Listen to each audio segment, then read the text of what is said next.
বিশ্বাসটো ৰক্ষা কৰিবলৈ শিকা, কাৰণ বিশ্বাসটো এবাৰ ভাঙি গ'লে সঁচা কথাবোৰো মিছা যেন লাগে।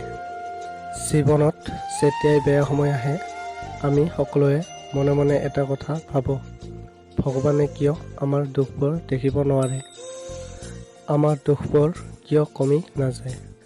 এটা কথা সদায় মনত ৰাখিবা, যেতিয়া পৰীক্ষা হয় তেতিয়া শিক্ষকসকলে চুপ থাকে।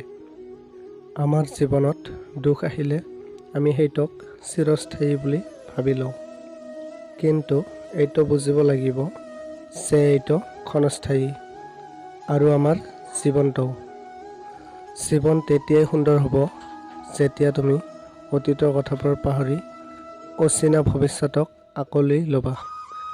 এনেকুৱা এজনক বিশ্বাস কৰিবা যিজনে তোমাক দুখ দিয়াৰ পিছত নিজকে অপৰাধী যেন অনুভৱ কৰিব, আৰু এনেকুৱা এজনক ভাল পাবা যিজনৰ ভিতৰত তোমাক হেৰুৱাবৰ ভয় থাকে। আজিকালি কথা কম ক'বলৈ ভাল লাগে, কাৰণ মই জানো মোৰ কথাবোৰ বুজিব পৰা মানুহৰ সংখ্যা বহুত কম, কিন্তু আঘাত কৰা মানুহৰ সংখ্যা বহুত বেছি।